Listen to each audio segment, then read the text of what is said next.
So today we're talking about an incredibly important part of the golf swing, and I'm going to share with you one of the simplest drills that I've found to help you nail this part of your swing.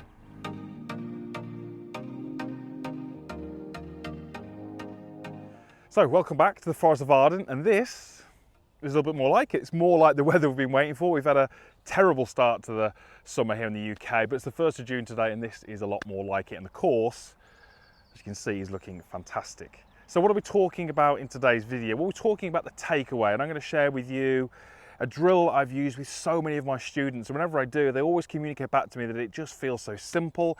It makes it really easy to understand, and it's also really easy to take to the golf course and implement straight away. So I'm going to share that with you today. Now, just before we get started, if you're new to my channel, or maybe you've only watched a couple of my videos, I'd love you to be part of this community we've got here.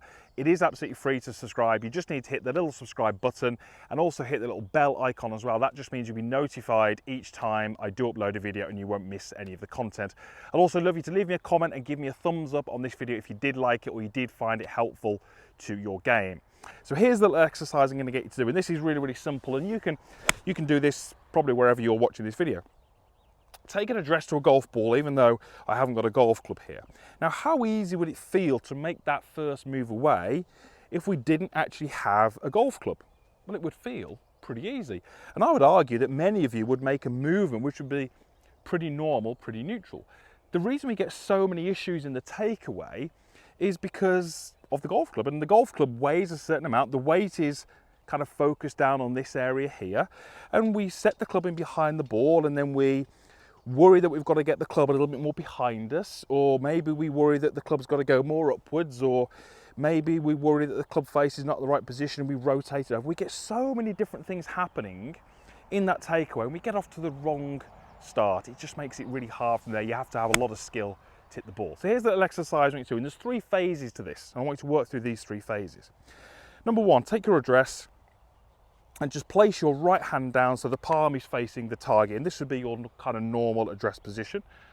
Greenkeeper's changed the flag. Let's hope he doesn't move it right behind that bunker on the left. Let's hope he's kind. So as I asked you to do, I want you to keep your body dead still, and I want you to just allow that right arm, or that trail arm, to move away from the golf ball. Now, what you'll see has happened fairly naturally is there's a little bit of bend in my arm, and notice how my palm is no longer facing the target. It's facing a lot more out in front of me and a little bit down towards the ground. This is perfect. The only thing I'd have you be aware of is the back of the elbow stays pointing roughly at your pocket or your hip. We just want to avoid any movements like this where the elbow gets very high, and you'll notice that doesn't allow my palm to rotate. So this is phase 1, is making this little movement here. Now notice as I do that, there's no movement in my body. However, the arm and hand are perfect. So this is the first little exercise.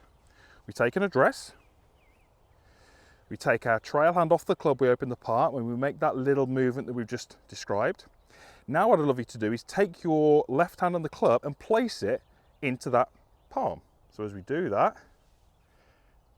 now what we see has happened is that trail arm is in exactly the same position, but just look what's happened in my body. I've got some rotation through my shoulders, I've got some rotation through my legs, but probably a little bit less. And again, I've got some rotation through my knees, but again, a little bit less. So in order for me to get the grip to match my hand, I have to allow my left side to start to move across and rotate. So by doing that little exercise, hand to there, put the club in, we suddenly have the club face perfectly positioned, we have the club shaft in a great spot, and we have the right amount of body rotation. Doing that little exercise, you're never going to get the club sort of out this way and close. You're never going to kind of roll it this way, because you'll see where my palm is, and it would feel very unnatural to do those things without the club there. This palm is going to have a very, very natural movement, and we want to sort of take advantage of that and just place the club in. So drill number 1, you'll notice I've got this ball teed up here, would be to do that and just have the ball get in the way. So palm comes off, first movement away, match it with the club, hand goes on, backswing, and then just chip the ball out there. Now that's only gone, let's say 30 yards through the air. It's a very, very short shot, but that's the first stage. That's to start to, get you to understand and appreciate what you're trying to do. the way that we have to use these exercises is, I can give you a little drill and show you how to do it. But the key thing is, as you're doing that drill, you need to be thinking to yourself, how does that feel different to you? You need to attach your own feels to the drill and the exercise. Because when you go out to the golf course, it's simply, all you've got is a concept and an idea. So maybe that feels to you as if there's less body rotation, or maybe it feels as if the hands have moved in a different spot, or maybe it feels like the club face in a different position. It's really important you add your own ideas to that. So the next phase to that, phase 2, would be what we call a kind of shadow exercise. This time we take our address, we open up that trail hand, but we set it so it's around about 4 to 5 inches behind the grip. And as I move my hand in this fashion, I'm actually just going to get the golf club to shadow it. So we go back with the hand, but the club kind of shadows it. Then we place the hand on. So we should start to achieve those same checkpoints. Club face is in great spot, club shaft has moved nicely, body is rotated well, but the trail arm and the club are actually moving together. And again, doing this, it wouldn't feel particularly natural to do that. It would feel very strange. It wouldn't feel particularly natural to suddenly shut the club face, because that would look very strange and feel very strange. So this little shadow exercise is great. Club face is nicely controlled. Club shaft is great. Arm is slightly folded, body is slightly rotated. So that little exercise, you might want to add a little bit more speed to this shot, but the same thing would apply. We take it off, we shadow them to here, grip goes on, little swing, and we go ahead and hit. That may be carried 40 to 50 yards, so a little bit more speed there. So what we're really trying to do is understand the movement.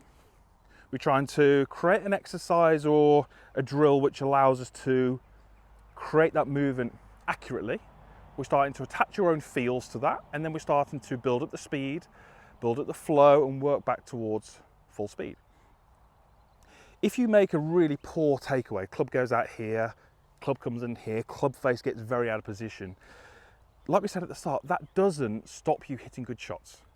It just makes it so much harder for you to hit good shots. And for you to recover that, it takes a lot of effort, it takes a lot of skill, it takes a lot of timing. And if you play golf and you feel extremely tired when you come off the golf course and you feel fatigued, it can often be that that first takeaway is poor, and then you're having to muscle the club around and use a lot of energy which we don't really need to expand to try and recover that. And then if you do recover it okay, you might hit a decent shot, but it's not going to be consistent. Phase 3, as I'm sure you can probably guess already, is really just putting it all together.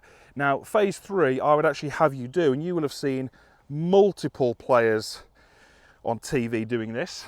Once you get yourself set up, you just have a little rehearsal. You just rehearse that movement just to set it in your mind as to what you're trying to do.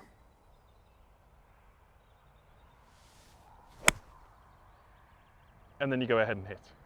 And that might catch a bit of the green just on the right hand side, and it's getting a little bit better. So if the takeaway is good, we've got every chance of hitting that ball as we want consistently. If the takeaway is poor, you're really having to rely heavily on skill, timing, and your powers of recovery, if you like. So that little exercise is great because it gives you a really good understanding quite quickly of what the takeaway should look and feel like. It allows you to feel it in practice, and it allows you to kind of take it to the course pretty quickly. So get the takeaway correct, and I'm pretty sure that some better golf is on its way. Right, thank you very much for watching. Really appreciate that. Hope there was some information here which helped you and you can take into your game and apply it. Usual stuff is down below. There's a comments box down there. There's a like button. I'd love you to be a subscriber, like we said at the start. It is absolutely free. Just click that button over there, and I'll hopefully see you back here again for a future video. Thanks for watching.